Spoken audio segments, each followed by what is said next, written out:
Thanks for being here today. I just wanted to talk just about the basics of SwiftUI. I don't want to get too far into the weeds on anything specific, just because it's such a big change in iOS and Mac development. In fact, it's even bigger than that, because it's a big change for Watch and Apple TV development as well, because it's a declarative framework from Apple for declaring your UIs, and those UIs can work across all platforms. And we'll see today, as we go through this talk, that it also has this concept of rational defaults, and many of you are familiar with that in like the interface builder, where you have like those guidelines, but those are automatic and free with SwiftUI.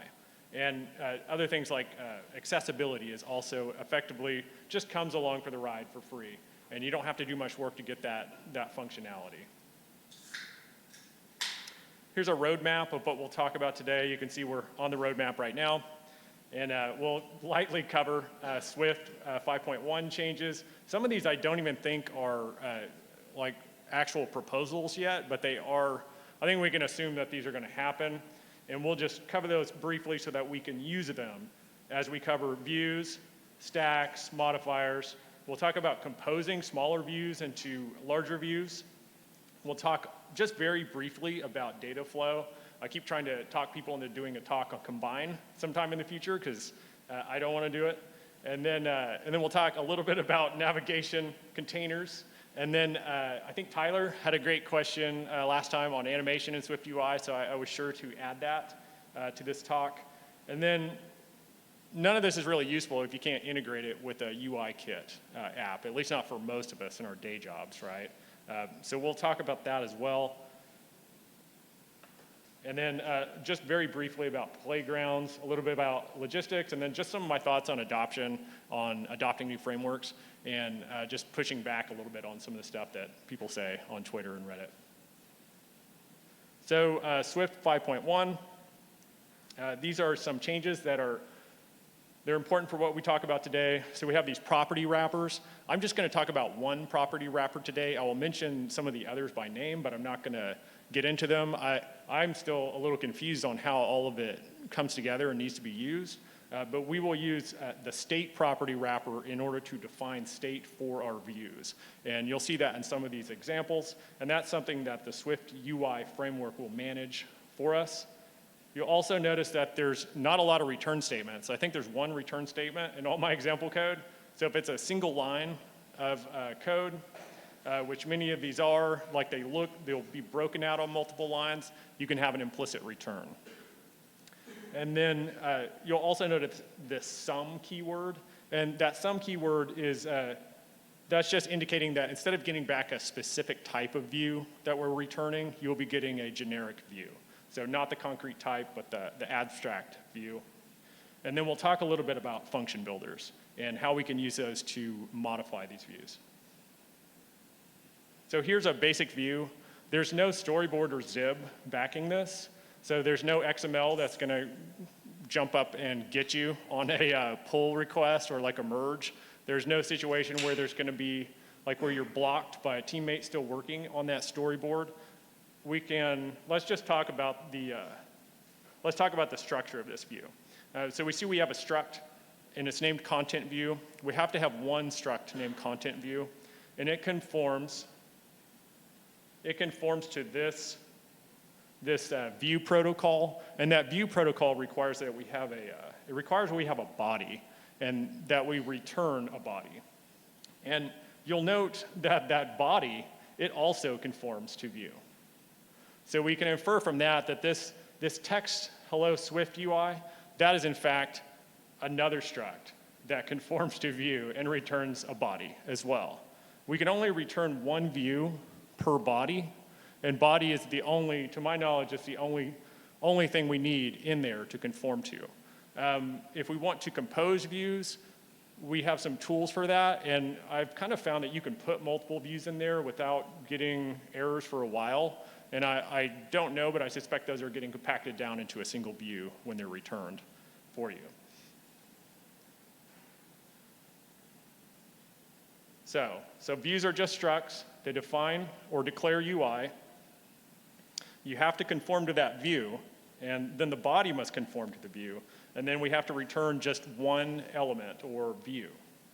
We'll notice below there's a preview here, and this is not required to make your application work, but it's probably required to get your pull request accepted on a code review.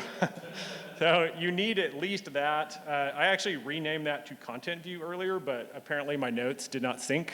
So originally that struct above was named declares UI because that's what it does, right? It declares UI. As long as you have that content view in there, you'll have the basic preview. You will always get a non-live preview, but there's like a play button that you can click and actually, it's much like being in the simulator, and the better you fill out this preview view, the less you actually have to run that simulator in order to observe the changes you've made. And we can see here, the other thing of note that I was talking about earlier is, notice we just put that text, but we get white text on a black background of the watch. We'll get white text on a black background on an iPhone in dark mode, and we'll get black text on a white background on an iPhone in light mode. And that's the same across all the platforms. It will automatically go ahead and use the rational defaults. So more to that, returning one view. How do we compose more complex views? We see here we have a view named stacks view, and we would just invoke this stacks view. It would be our view in our content view, right? And we see here we have a V-stack, and we have 3 different kinds of stacks that we can utilize. We have a V-stack that will stack things vertically like this. We have a horizontal stack that will work like this, and then a Z-stack, which is, this one's hard to draw because unless you're doing offsets, you can't see anything, right? Because you're just stacking them on top of each other, and their XY coordinates will be aligned by default. You can actually modify that, but ABC would look something like that until you make changes to those offsets and alignment.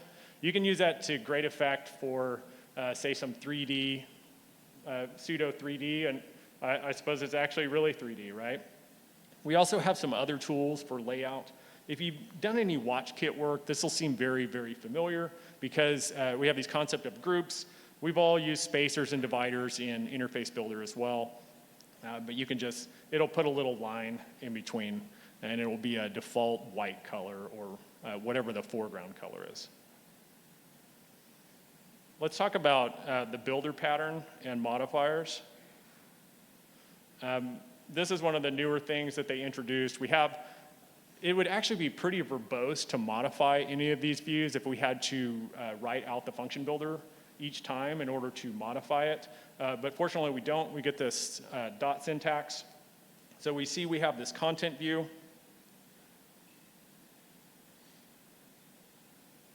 And we are going to chain that text view to this, this function modifier named font. And we're going to pass that we're going to pass it a font. It's from this enum that they provide us. You've probably seen this in the existing UI kit where you can use these provided like title, large title, subtitle, or body text elements. It's much like HTML where you're not specifying a specific font, but they have selected like appropriate fonts. And you see that this is that actually might be large title there. And then we've set the color to white. We didn't even have to do that. Once again, the notes didn't sync. And then we see on the second text for text SwiftUI, we are chaining text UI to font with that title again, and then with that color orange. So we get some modification there. There's a lot more that you can do. If you look in the documentation, pretty much any aspect of the view can be modified using these. And once again, no more storyboards or zibs. Yeah, I'll probably say that a lot because that made me really happy. Like when they said that, that was one of the parts where I was like cheering during the dub keynote. So a little bit about philosophy on SwiftUI. We want to keep our views small and single purpose. This particular view right here is probably taking that a little too literally, but I think you get the idea. We have a text view that we can pass a string and we can pass a color to it, and then it will give us back a view with that text and color. And then instead of having all of that code, all of this code here, twice here, we can just call it twice. And you'll want to use this pattern over and over. There's a lot of advantages to it. One is that Xcode and Xcode 11 and SwiftUI are in beta.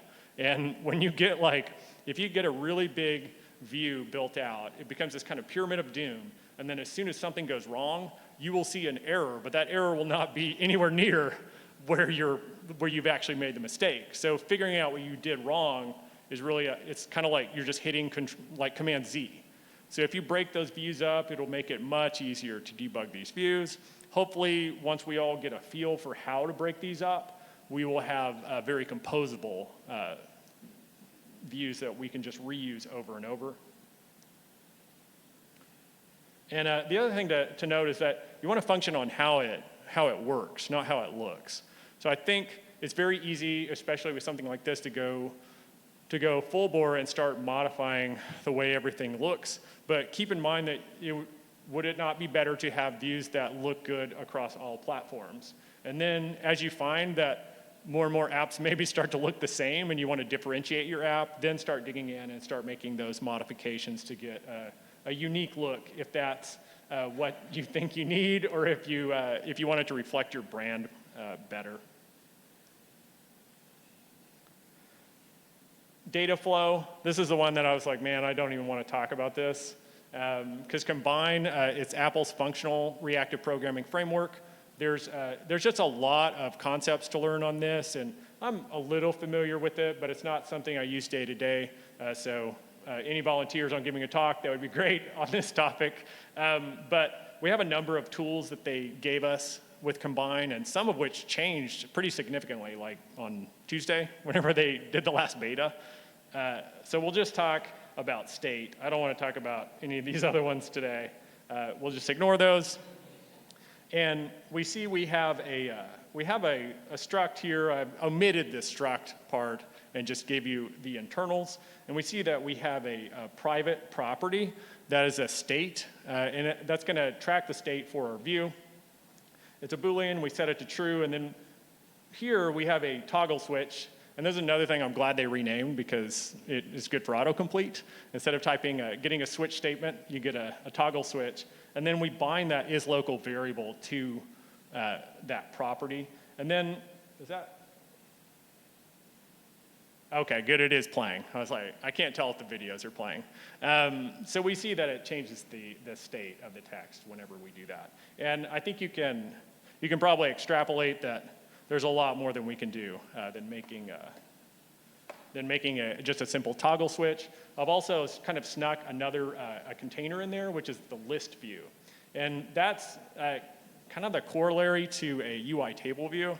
All you have to do is wrap all of your views in that. And if you've done a lot of work in UI table view, that's a huge win for developers and just making our lives better. So if we wanted to, we could just repeat that toggle code over and over, maybe have a for each loop, and we could add 1,000 of those very easily. We could probably add 10,000 before we hit a performance issue. And whenever we hit that switch, they would all update. And I was glad we had pizza and not like tomatoes and vegetables and stuff on that slide. I was worried. I might get stuff thrown at me on that one. Let's talk about navigation for a second. This is one I've only just barely dug into. I only have the example for the top one. You can set up navigation links very easily, and we see our animation here. And remember, once again, we're not specifying anything other than using a large title on that. It is automatically picking the correct colors for us. So one thing to note, like if we had made that color, if we had explicitly set it to red, you don't get 255 red value. You get a red value that Apple has determined is red for light mode, and then they're red for dark mode. So if you're using those standard colors, things are probably going to look pretty good. And then if you're wanting to deviate from that, you probably should be a designer at that point. So we see here, once again, we have a body. We wrap it in a navigation view, which gives us this title up here. And then we set this navigation link, and we have this detail view. It's not pictured here, but I think you can guess what's in there. It's another text view, right? And that's really all it takes. I just wanted to have the font nice and large so you guys could read it. And then we set that navigation bar title. So when we push back, we know the name of what we're going back into. If we use a presentation link, I wish I'd got the video on here. If you're familiar with Apple Mail, when you have that sheet pop up, it doesn't go all the way to the top anymore. It goes almost all the way up to the top.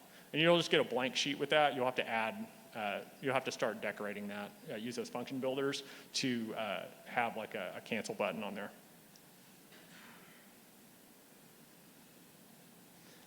This one right here, this should wow you, because this is like almost all the code for this. The only thing I omitted was the picker, and it's just a few lines of code, like maybe 6 lines of code. And it has an array of colors, and it just builds out that list. It just says, hey, for each color in here, build out a list, tag it.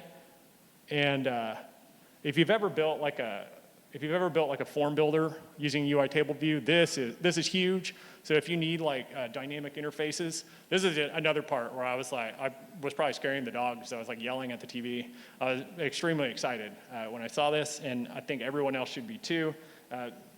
I don't know that you'd want to, try to do this day one because things are moving so fast, but this is the kind of thing where this turns like many thousands of lines of code and XML into just hundreds, and something that everyone on the team can understand. And you don't have to maybe spend a day or two just to unpack how to use that thing, or conversely, use a third-party library in order to do that, and then not have any idea how that third-party library works. And the other thing I should note is I'm skipping over a lot of the views and controls that are available, just because you guys can look those up, right? One thing of note is most of these examples I have them pictured on the watch, and if you start out trying to do SwiftUI on the watch, you're going to be disappointed because there's a lot of stuff that's just not available. So probably just start with the phone, and then you'll kind of learn from there what is and isn't available. Here's the animation example, and you'll notice I'm actually also doing a little custom drawing here. So here we're returning a circle. We set its size to our size property, and then we set its color to our color property. And then when we tap it, we've added this tap gesture as well. And on-ended, and I think this is the only hook into this, is on-ended it, and you can get the count of number of taps, and that's it. So it's not like you can't tell when they're holding down. As far as I know, I may be wrong on that. But you also notice in this animation, the animation is set to half a second, yet when I start clicking it rapidly, it reverses, right? So the thing of note here is that animations are always interruptible in SwiftUI. And in UIKit, you could do that, but this introduced an entirely new class of UI bugs for your users or QA team to find, and you'd have to try to fix, I guess. So no more worrying about that. I do recommend probably having your animation shorter than that, but here there's a with animation, there's an animation as well. And in this instance, we're just going to do a basic animation of duration half a second, and then we'll use that ease out function, so it's kind of slowing down as it changes. So like I was saying before, what uses this if you can't integrate it with UIKit, right? It's not useful for years to come without that, right? Or at least for most of us. 2 things that will be your friend is checking the availability of the operating system. You probably have lots of this for checking for iOS 12 and 11 in your code already. That is at runtime. And then you have this if can import SwiftUI is available to you at compile time. I use this in order to get it them working in the same project. And then I've since discovered Apple has a really great WWDC talk on integrating Swift and UIKit. I'll be watching that after sometime in the near future, just because there's a lot of great info in there. As far as putting UIKit views in SwiftUI, you have this UI view representable. I don't have any code here because it's a lot of code. If you want to do that, or if you need that, let's say you have, say you started a new project. Maybe you start a new dashboard in SwiftUI, and then you're pulling in views and view controllers. You could do that. Or say if there are things that are not represented in SwiftUI yet, and you want to use that piece of the tool set, then you would need to do this. Conversely, and I think this may be more common, is SwiftUI and UIKit. Let's say you have some small view you want to convert, maybe a website to a SwiftUI view, just a read-only view or something. It's very easy. You just use this UI hosting controller and you pass it your content view, and it will render that. And we'll actually see an example of that being used in just a second here to great effect. If you don't want to be running Catalina on your machine, you don't have to. That's the good news. With this playground setup, you will get a live canvas rendered on the right in Playgrounds. We're pulling in Playground support. If you wanted to do like UI kit work, you would do this and set your view controller to that live view. But in this instance, we want to use that SwiftUI view that we have here, the content view. So we'll just set that to our UI hosting view controller, and then we'll assign it to the live view.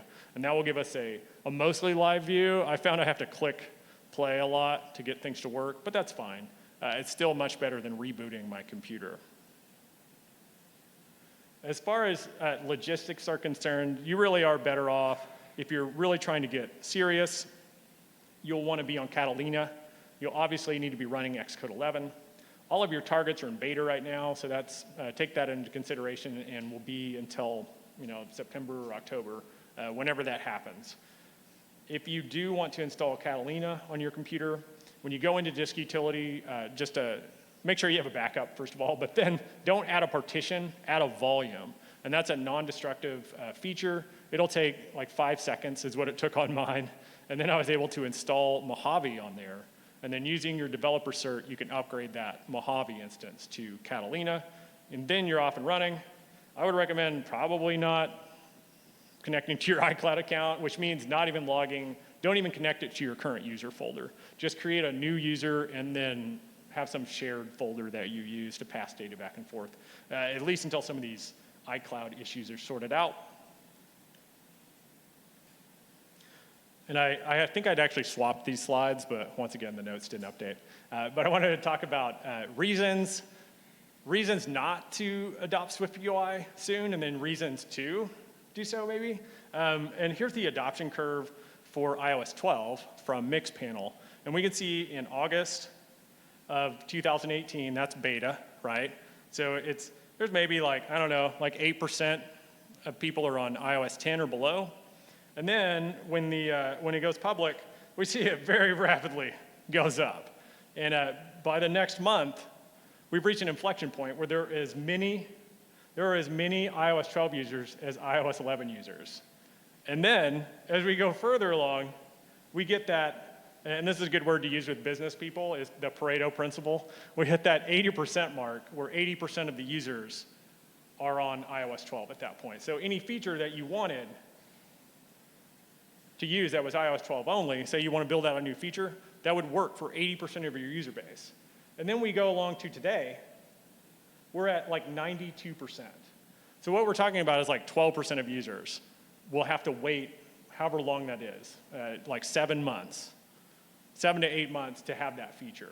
So I just heard a lot of chatter of like, oh, you can't use it for years. Yeah, you got to support iOS 9. I think that's absurd. There are good reasons to not use SwiftUI right away. It's in beta. Things are changing pretty rapidly. Those are very good reasons not to adopt it right away. But I don't think this is a very good one for a lot of products. It may be for some. It may be that 12% is the difference between profitability and not being profitable for your feature or product. But just as developers, I think we should push back on that. One of the reasons Apple is able to push forward like they can is because they're only building this for iOS 13, right? They're not worried about these older versions of the operating system. Those are in support mode. And I would encourage you to think that way as well, and just think of iOS 12 as it's in support mode and feature mode. Like, we develop features for iOS 13. When we need to, we reach back in that older toolkit and build for iOS 12. So in review, and this will be another slide that is out of date, probably, out of sync, that's okay. We learned that views are structs, and they declare UI. We want to take and keep our views really small, and we want to compose those together to make bigger views. The other thing is that state, I don't think I said this earlier, but it's considered like a single source of truth for that view and for any subviews that are below the hierarchy in that view. And there's some other things to combine. If you want it available in the entire hierarchy, you can have that. We want to, in order to modify the way our views look, we want to chain these function modifiers. And that, if you want to learn more about that, look up the builder pattern. And it's from the Gang of Four book. It's a very old concept, but a useful one. We learned how to integrate with UI, and Frankly, I think we should all get started now. There's probably some, like, there's no rush, if I'm being honest, but at the same time, there's probably some low impact views that you can rebuild using SwiftUI. And if you're using those checks to just show those to only iOS 13 users, nobody's lost anything, right?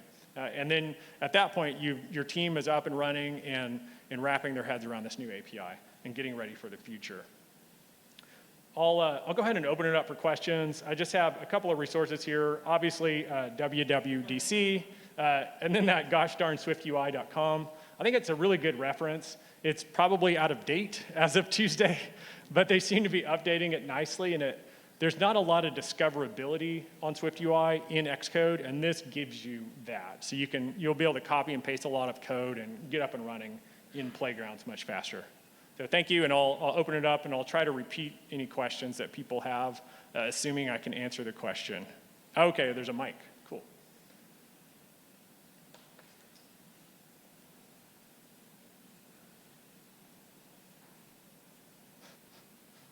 Yes. Should I say next question? Do you know if the previews work on Mac? Because I've tried doing some stuff in a Mac app, and I'm probably doing it wrong, but the preview thing That's an never excellent worked. question, and I don't know. I thought about it, and then, like, for this talk especially, knowing that, like, in order to fit everything on the screen, I went with the watch. So, but that's a great question. I'll have to try that.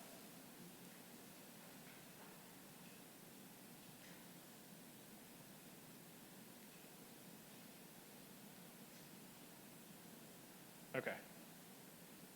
Oh, yes. So I remember I've heard that right now to do a collection view kind of thing, you would have to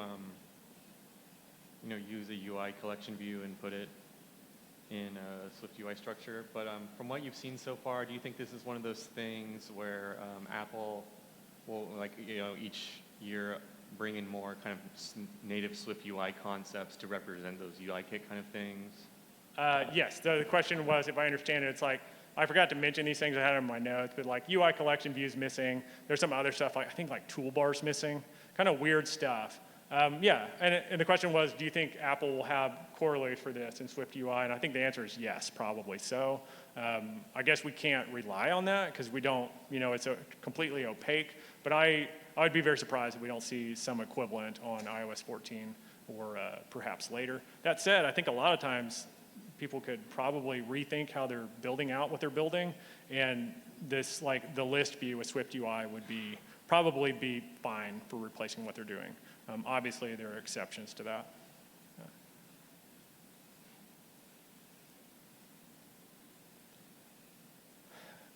This is always awkward staying up here waiting for questions, but I want people we can take more questions afterwards if you have questions and you just don't want to ask. We'll go ahead and shut it down, and then we can finish off all that pizza, because we had a good deal on pizza, right, Billy? So, thank you.